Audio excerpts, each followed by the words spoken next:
Thank you guys for joining, and thank you, Jessica. So, for those of you who may not follow Jessica, or if you're like whatever my followers, I don't know, it's weird. But Jessica is a licensed clinical social worker and the owner of Still Point Counseling and Wellness here in Wilmington. So, you focus mainly on like five, like an older adolescents, right? Yes, yes. I see adults too, but oftentimes in that realm of family therapy and parenting. So, Okay, cool. mhm. So I'm gonna just go ahead and call you an expert on this. Um, but yeah, I know there are many of us that seemingly kind of don't have, or seemingly have all the time in the world right now, but I know that that's not necessarily true. Um, and especially for you as a business owner, a mom of two young boys, um, and a therapist, I know you've got a lot of things going on. And so you probably also are dealing with some stresses. Yeah, I think most people are, right? So I think that there's just like a community kind of level stress that's going on, even if you have a day that doesn't seem filled with stuff, or maybe your job isn't like 100% going. I feel like there's just this level of stress that's happening because we don't know what to expect, and Hmm. um, everybody's is different, but yeah, I think we're all feeling it.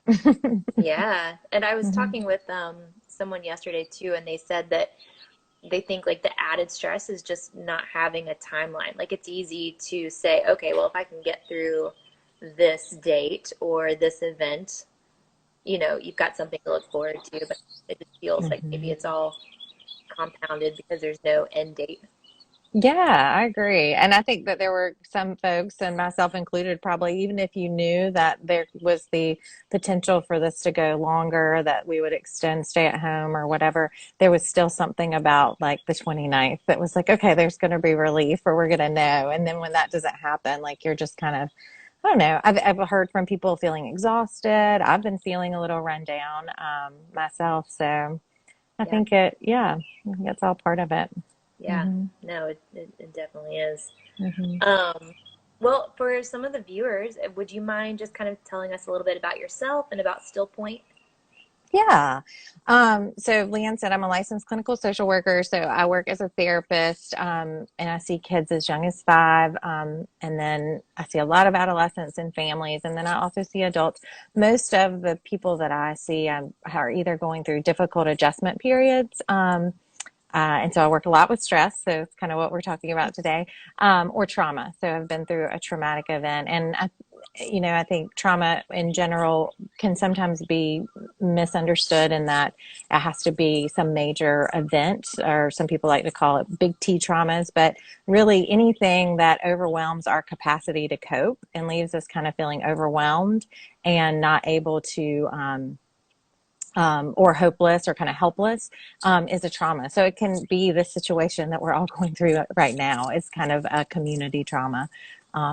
But yeah, so I work with folks in this realm, work a lot with in talking about stress and how to manage stress. And Still Point is a group practice. So I have other therapists that work there with me here in Wilmington. And we the focus of Still Point is really to bring an integrative and holistic approach. So I work a lot with different community members so that we have referrals for our clients to be able to access nutrition or acupuncture or body work, all different kinds of folks that we work with, because we really believe that um, we're whole and healthy when our minds and bodies are connected. So um, anyway, that's me, I guess. Yeah. No, that's awesome. And thanks for touching Yeah. on the trauma because I think I feel like we do hear the word trauma quite a bit now. Hmm. And so kind of people not understanding that this could be a traumatic situation depending on I think maybe the individual capability of like of handling it or not knowing how to having the tools to be able to do so. Hmm. So Absolutely. so no, that makes sense. And you said community or collective trauma? Yeah, I Yeah. think either one of those words kind of work, that Yeah. that we're all experiencing in some level, because our whole, economy and our whole, everybody is being affected by it now in some way or another. Yeah. So, Yeah, I Mm-hmm. know. I keep thinking like that. I don't know that the world has ever seemed so small before, Mm. with everyone going through the same thing, even in other countries, you know. So, um, yeah, it's just wild to think about. But um, well, so speaking of traumas and stresses, we do have a few questions that people posed on my Instagram stories from yesterday. So, Mm-hmm. but before we get to those, I just wanted to have you maybe give us some examples that maybe to look for um, in stress with children. And I did have a few questions about toddlers. So if you know, um, like those sorts of, oh, Mm-hmm. Okay. but yeah, Yeah. here are stress signs in children. Gotcha. Yeah. And you were breaking up a little bit, but I'm pretty sure you said, like, what are some signs or symptoms that your child might be experiencing stress? Yeah, Yeah. yeah. Well, I think the first thing that would really like to point out is just to normalize the normalize stress, because I think, especially as parents, we put a lot of pressure on ourselves to like make sure our kids are like perfect and they're never affected by anything, and we want to protect them from all the stresses of the world, right? Hmm. And that's a really great nurturing thing, but the reality is that we all experience stress, and it's actually a good thing. It's a natural thing for our systems. We're supposed to be able to be presented with a stressor and have our body react in the way that keeps us safe, or helps us be productive, and then be able to kind of come back to a natural, like kind of our baseline place. And so when we can experience stress in a really like comfortable way where it's within a place that we can tolerate and cope, it Hmm. actually makes us more resilient or more able to handle future stressors. Hmm. um, yeah, so it's actually a good thing if your kids are experiencing a little stress. It's okay. Yeah. um, Stress that we're not able to cope with or don't have the tools, maybe that's when, especially, well, for anybody, we need extra help or support. That's why some people reach out to therapists or other folks to help with their stress. But it's a time as a parent that we can kind of be present with our kids and help them understand what's going on. But some signs might be that their normal behaviors like are changing. Sleep patterns. I think sleep is a really important one to look at, because it kind of influences all, our whole day. I think we know if we don't sleep well at night, we're not going to feel as well the next day. So it Hmm. influences our mood. So if sleep patterns are changing or eating patterns, you just notice some like really persistent nervous habits, biting nails or checking things, or just changes in behaviors that weren't normally there, are important things to look at, or to notice, I think. Yeah. Hmm. No, and Hmm. I'm sure with all of us, I hear so many, my sisters, some of my clients are saying, with them being home, like it's really great they can have this time with their kids, and especially with the little ones when they're like little for so long, right? But Hmm. they are like starting to notice things that may or may not be signs of stress or stuff. So, Hmm. no, so that helps a lot. And so, what Hmm. are some ways that parents can cope? Because I know that that's a hard question because I think that we, as adults, we're also going through these stresses. And so, trying to cope, like help our kids and then Hmm. help ourselves. Hmm. So, what are some ways that you would recommend parents addressing those? Maybe both, if you have some separate, self de-stressing. Yeah. Well, I think that's really important. And I think it's like the first step, even if we're going to like just talk about how are we going to help our kids with this stress, is to start with ourselves. I, a long time ago, had a more seasoned parent than myself when my kids were little tell me that your kids will do what you do, not what you say. Mm. So I always think of that in different moments when maybe I'm not aligned with my best self or the way I want to act. But that I have to start with myself. And so, if I'm if I'm pretty stressed and not dealing with it in a healthy way, I'm probably not modeling that for my kids. So, yeah, it is really important to start with ourselves, to notice the signs and symptoms in our own bodies. You know, are we feeling tight and tense? Are we not able to concentrate? You know, are we a little bit more irritable with our partners or our children? And all of those are going to be signals that we need to find ways to kind of ground ourselves. And I think everybody has their own particular things that work, and maybe even, you know, like listing them out or creating reminders for yourself. But, you know, whether that's coming to get outside, be in nature, if you are a meditator or someone that uses exercise or yoga or something like that to really move kind of tension through your body, Mm-hmm. taking time to do that. But being able to ground ourselves first. And I talk a lot to parents too about using self-compassion, which is a coping skill. And if you haven't ever, if that's really hard, or you kind of are like, I've never even thought about like being compassionate myself, there the work in that is through an author named and researcher named Kristen Neff, Neff. And so there's a lot of stuff you can get on her website and a book, and that could be helpful to parents. But the idea of self-compassion is that like we recognize that we're being hard on ourselves and critical, maybe judging ourselves for not being the best parents. Maybe we've yelled at our kid, or we're checking out, zoning out on Netflix instead of playing, you know, games. And then realizing that like there is humanity in that that other parents are also doing that we're all kind of in this collective stress, and that we're not always going to be able to show up the way we want to in that moment. But once we've recognized it and we can be compassionate with ourselves, then we can kind of move past that and decide on new behaviors that we'd rather have. But Yeah. yeah. No, that makes sense. And yeah, you're right. I think we do tend to lose sight of that, like what you said in the beginning about your kids will do what you do and not what you say. As a photographer, I've seen plenty of parents trying to get pictures of their kids, and they're like, "No, thank you. We're gonna do this. I'll listen to this lady because she's new." But Yeah. yeah, Yeah. So, and then, you know, from there, like once you've kind of like you kind of handled your own stress, or you grounded yourself, you're ready to show up, you know, you kind of I like to say I've showed up for myself. So now I can show up for my kids. I think in, being able to, talk to them and start to help them recognize what's going on in their own body. So, what we talked a little bit about before is that kids, when they experience stress, they don't have the same one language. So depending on ages, because you were talking about toddlers, they just don't have the language to be able to verbalize what they're feeling.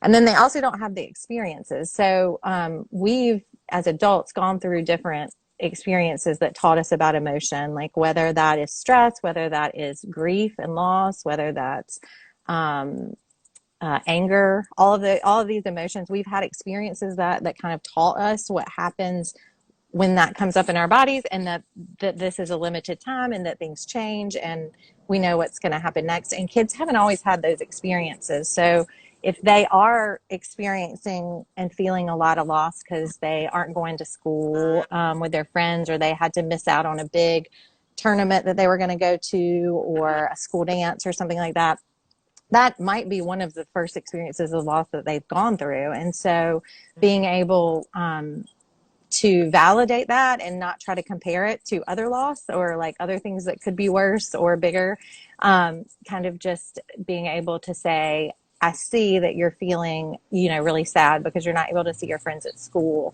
I'm really sad too because I don't get to, you know, spend time with my best friends. Being able oh, did we lose you?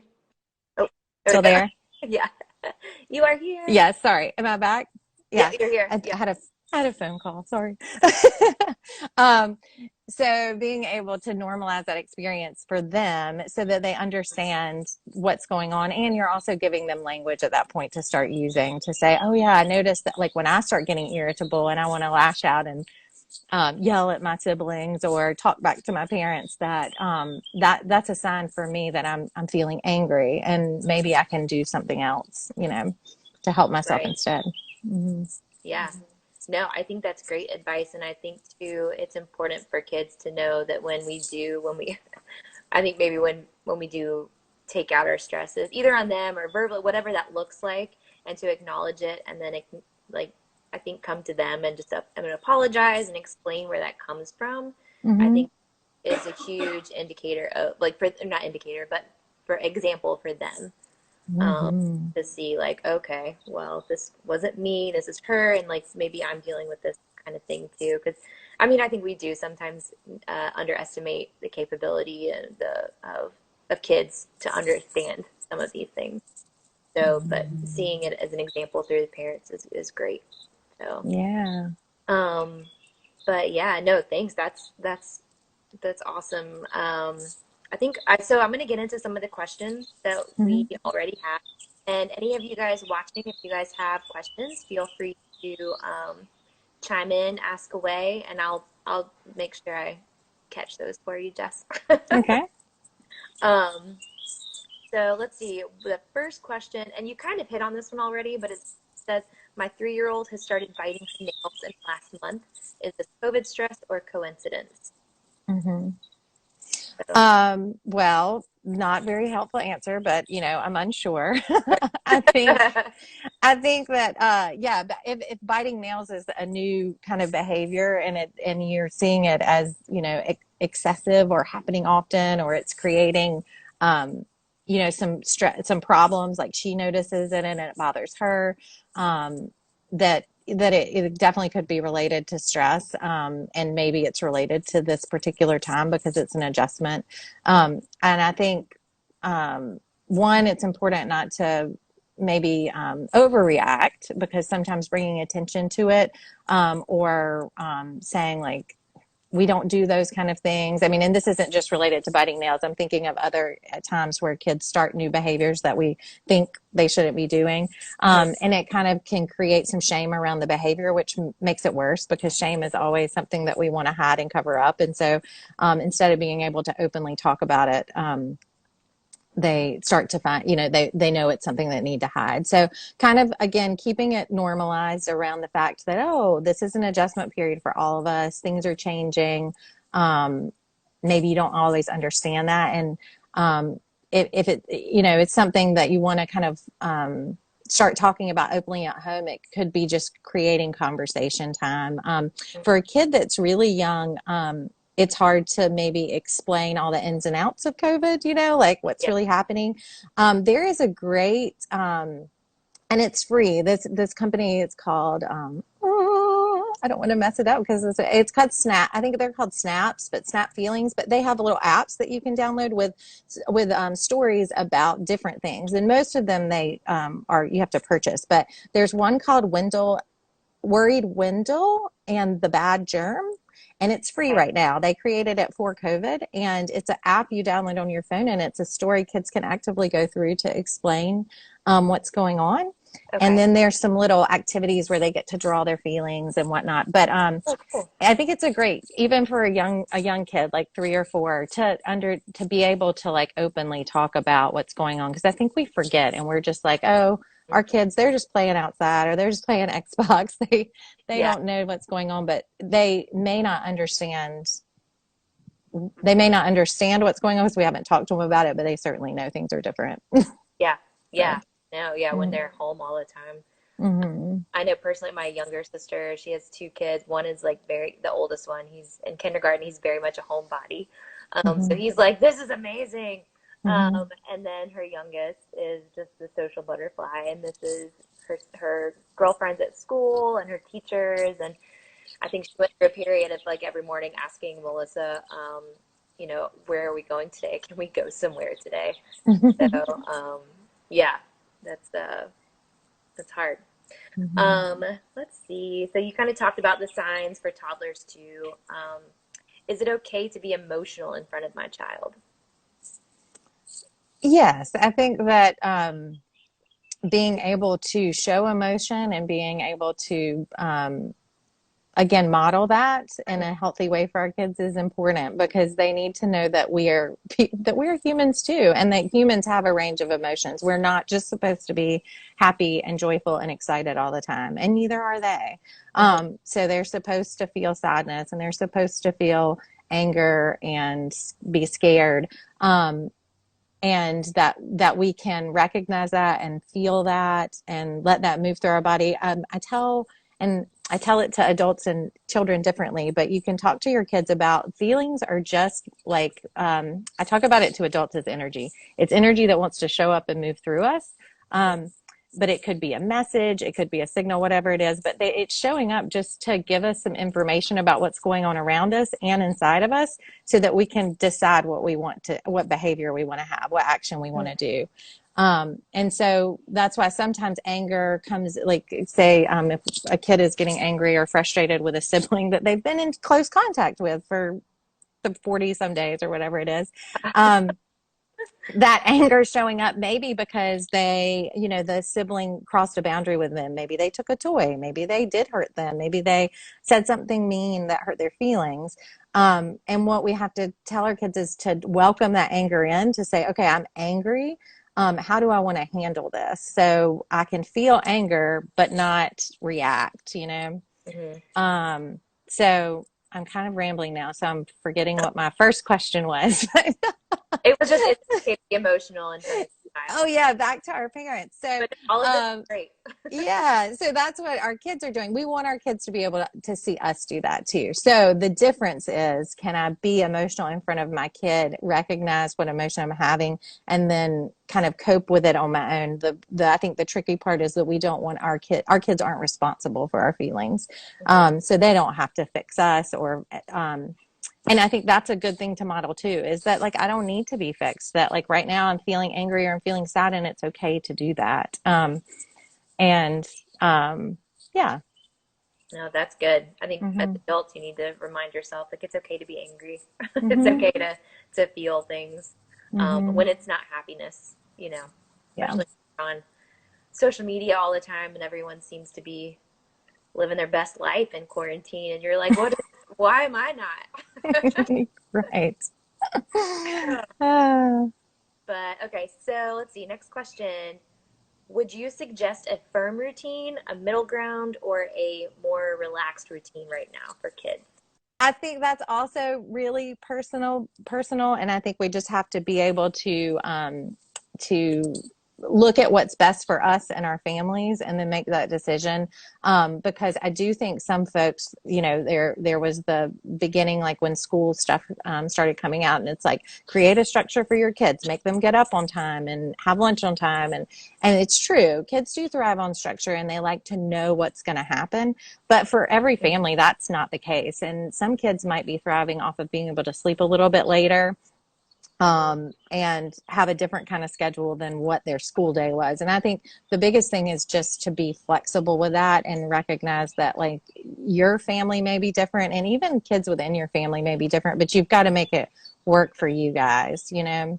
Um, so I think the answer is, I don't know for that Yeah. particular family. No, but you're right because I mean, people like so many families are unique and their tribes, so Hmm. everyone has a different schedule depending on parents' jobs. So Hmm. I think Yeah. that's fine. That's completely Yeah, and I appropriate. think it goes back to that self-compassion piece, and, like, not being so critical of ourselves as parents. It's easier to show up and parent when we are not doing that. Like, I'm supposed to be doing this. I should have a routine. I Yeah. should be, you know, whatever, homeschooling my kid for 8 hours a day and doing 8 hours of work from home. I mean, Mhm. that's impossible, but I think that we do put those expectations on ourselves sometimes. Yeah, and I think Hmm. the becoming the teacher has really thrown a lot of people for a loop. I wouldn't have been able to do it. I used to help some kids with after school programs, their homework, and I was terrible at it. So I couldn't imagine like having all of that thrown into the mix, and even the way that kids are taught these days is different than what we were taught. Like Hmm. math, I remember I was like, oh, I can get the same answer here doing this, and they're like, no, that's wrong. it gets the same answer. But so I can't imagine either like having to take on that responsibility too. And so like you keep saying, you're talking about self-compassion and giving yourself that room and that grace to say, yeah, this is hard. Mm-hmm. Because I think the more and more I'm learning is that everybody's in the same boat when it comes to this stuff. So, but all right, we have another routine question. I think you kind of answered this one though. Are routines best in general for kids or diversity in the day to keep them engaged? But I think it's probably a personal, like you said, a personal thing. Yeah, yeah. And you can still have like a more flexible schedule if that seems what's best for your family and your work schedule or whatever's going on. But still let kids know what to expect, like so maybe the day is flexible, but you can, if your kid is struggling um, with knowing what's coming up next, maybe you have a check-in time in the mornings or the evenings or kind of to create some sort of avenue for them to know what's coming next, because that is helpful. I mean, I think I can speak for myself. I've got two kids, and one is a little slower to transition than the other, and I sometimes have a moment where I just feel so sorry for him because I'm like, he's just on a different pace, and sometimes we're hurrying him along. Um, and as parents, we have to remember, like, we have this schedule in our mind of the things that are going to happen, and they don't always. So when we're like, all right, it's time to go to the next thing, they've got to catch up a little bit to that if we haven't prepared them. So No, that's true. hmm That's a great point. hmm Let's see.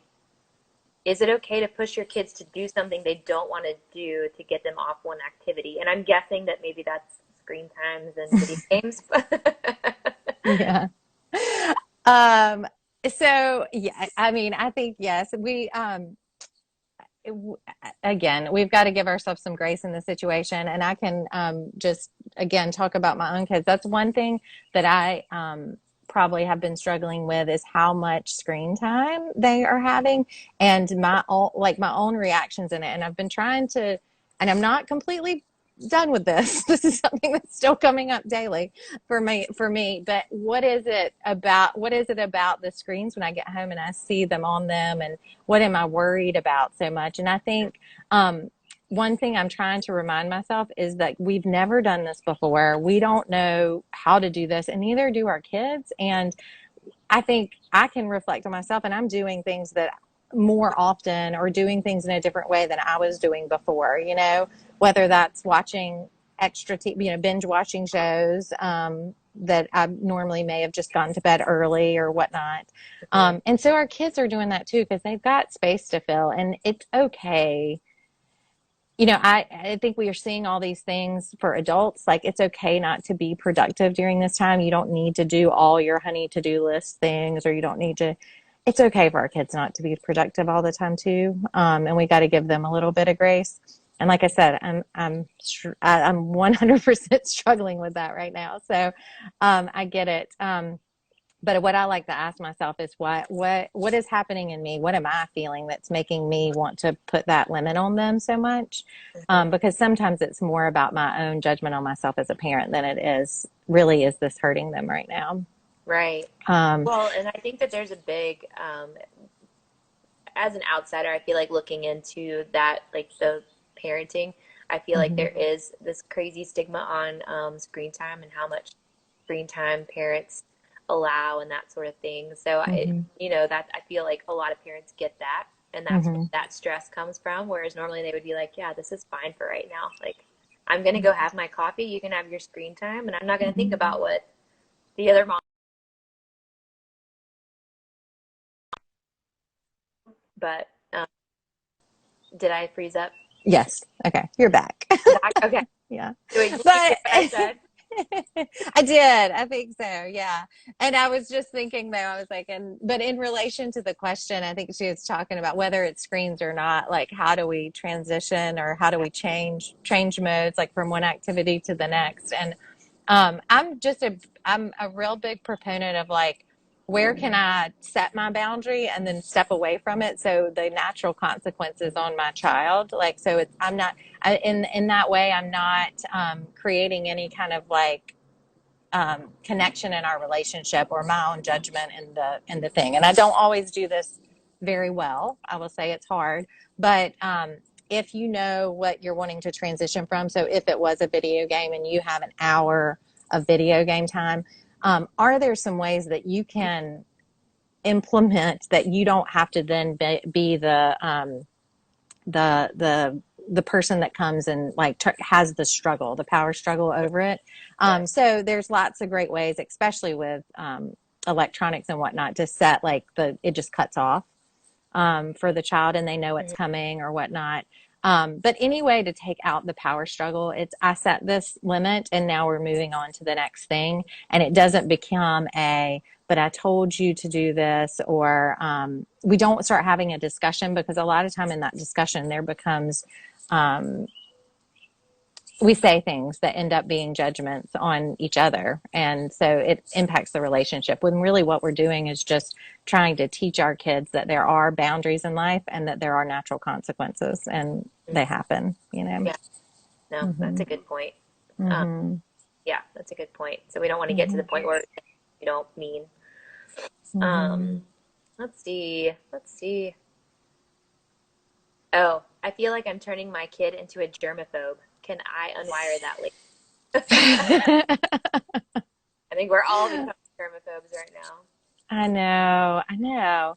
Yes, I mean, I think the biggest thing to realize is I don't think that any of these things, whether it's behavioral, setting structure, or, you know, creating germophobic patterns or whatever that we're worried about, I don't think we have to just remember, like, we're not breaking our kid. They're not there to be broken, that they are like whole, and this, you know, a whole person in and of themselves, and they are also figuring things out, and they're learning from their environment and they're learning from us, but like, we're not going to break them. They're going to become who they are. And there's nothing that, you know, if there is a kind of a pattern that comes into play in their life that they later is getting in the way of their functioning, yes, you work on it then. But this is what we're supposed to do right now, right? Or whatever's supposed, we don't know. So, Yeah. Well, yeah. that kind of answers the next question, which is how do I not F up my child forever with this crap?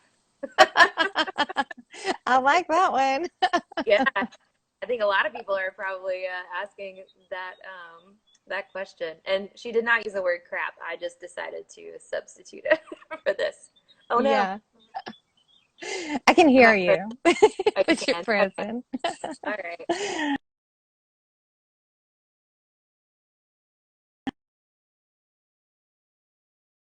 Has studied this, but you know, there's also this idea of like thinking about parenting not as like such an authoritarian setup where like I'm like, or this power setup where I'm the one in charge and I know. Yeah, I can see you. Can you hear me? Oh no. Um, But technical difficulties, it happens. Okay, so we were talking about not effing your kids up. But you had really, I think, touched on that you're not going to break your kids right now yeah, yeah, during this. yeah. And that I was getting ready to say, I really like the philosophy or the idea behind parenting that that we're not that there's this big authority, like power struggle, differential where like I'm the one in charge and I know everything that's right and I get to tell you what to do, and that's how you're going to become a good person or whatever that means. But that we're kind of in we're in this world together as kind of in relationship, and that your kid has come to you as this whole Mm-hmm. little being, and whatever that means to you and your personal beliefs as far as mind, body, spirit, and connection or whatever, but that you're kind of there to watch the evolution of that and to be able to um, just like foster and create space for them to be able to blossom as a person. So the things that we do, um, you know, we're not changing our kids. Like I said, we're not breaking them. We're not going to F them up. That we're watching them evolve as like a human spirit and being, and that we get to be part of that. And in the end, if you kind of create connection and love for your kid, I think that's probably what they need, right? Yeah, yeah. Mm-hmm. I think that's what we all need. So Mm-hmm. yeah, especially as children. Mm-hmm. Let's see. I guess, and you may again, you may have touched a little bit on this, but how can you tell the difference between unusual stress and regular tantrums? And I think tantrums, it could be with older kids. I mean, I'm 37 and I know I've recently. So Yeah. but I know that that was stress-induced tantrum. So, Mm-hmm. yeah, are there ways to recognize that it's different? Um, well, I'm not sure. I think but, like, I guess what is a tantrum in relation to like, or is it stress induced or whatnot? I mean, I think if you're having more tantrums when you weren't having them before, and it's after a change or an adjustment period or something like this, like a crisis, um, Yeah. then it might be relative to that. But in general, either way, the tantrum is again there kind of to, it's almost the age appropriate way to express what they're feeling inside, because back to like they don't have the language yet or the skills to recognize what's happening in their body, so they're just trying to show you in any way you can, you know. Hmm. From an attachment model, if you think about when babies are really little and they cry, and we come to them, right? That crying out tells us they need to be held or they need to be fed and they need to be nurtured.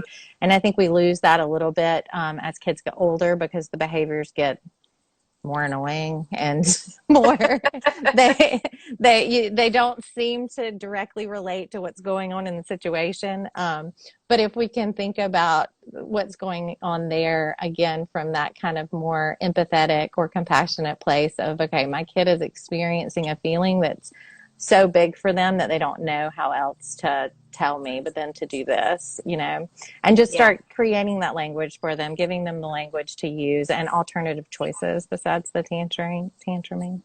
Hmm. Yeah. Yeah. So what you're saying is that 30 tantrum is not age appropriate. Maybe it depends on what the tantrum looks like, right? And we're all learning skills at different points in our life. Right. Right. Oh man. Um, uh, well, that was really kind of it for those questions, and I don't see any out there right now. But Um, so for those of you listening, so Jessica has written a really great blog post. I read it last night actually, on parenting during a pandemic, which like had to have been the weirdest thing because no one saw this coming, and I think you mentioned that in there. But parent during a pandemic, doing anything during a pandemic, but and I really loved the thing you definitely talked about self compassion, and creating routines and really just reminding yourself to breathe. But is that link to that blog post that's in your Instagram profile for WellPoint for Still Point? yes, yes, Okay. it's in the bio link. Yeah, Okay, yeah. perfect. I Hmm. recommend it to all of my parents out there. Um, Definitely check it out. And I think you also the snap feelings, the worried Wendell. I Hmm. think there's a link to that too in that blog post, right? I think, yes, I do think it's in there. Yep. So yes, Hmm. so Jessica definitely touches on some of these things in that blog post. So I recommend you guys heading over there and checking that out. And also, so are you, because you typically would meet with your clients, are you still meeting with clients virtually on the Hmm. phone? Yes, we're doing telehealth or virtual sessions. So we have a secure platform. We send link to our clients at their houses, and we're able to kind of do this thing. It's interesting. Some of us, we were already doing telehealth before, and some folks, some of the therapists more than others. Um, Mhm. so I was one of the ones that wasn't doing it as much. So that's been an adjustment for me. I Yeah, have to disclose that, but it's been really. I'm really grateful for it, because it's been great to see how much of a connection you really can make. That we're in a great place in our society, that we have the technology to be able to continue to do things like this. So yeah. I feel really grateful for that. But yeah, we're still doing telehealth, and we're kind of following the suggestions of the North Carolina governor as to when we'll start gradually going back in the office, but we'll Right. keep doing telehealth for folks that also feel more comfortable being at home, because I think that it's going to be it was an adjustment to come to quarantine, and it's going to be adjustment to come back out. Yeah. And for some people, it's going to be easier than others. So, No, I mhm. agree. But I love that you're still just showing up for everybody. And you're right.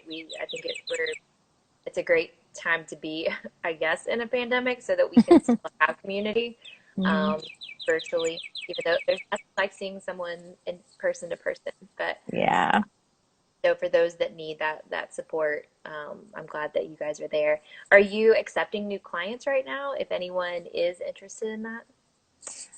Yes, yes. We have, like I said, I have 7 therapists, and some have more availability than others, but yes, we are accepting new clients, and we're in network with Blue Cross and Blue Shield if that's helpful for people. But we also have private pay rates because I know everybody's in interesting situations right now with jobs and insurance and all that kind of stuff. So, Okay. No, that's perfect. That's yeah. good to know.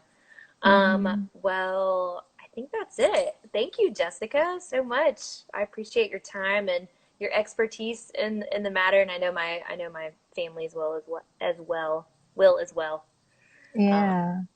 so yeah. Do you have Well, anything else you wanted to share or anything before we get off? no, just thank you for inviting me to do this. This was a first for me, so it's exciting, but it was fun, and it was nice to be able to share with you and your community. And thank you for being here. Your work is amazing, so Oh, well, I thank love you. it. Yes. I appreciate that. And also, I don't know if you've been able to hear it or if you have paid attention, but you have the happiest little bird chirping about. It's Around me yeah, it's somewhere in your yard. I can hear it because I hear it through the speaker, but through the speaker. That's it's funny. like such a really nice little lovely background noise. Um, Awesome. but thank you, Jessica, and I will see you guys soon. All right, great. All right, Thank bye. you. Bye.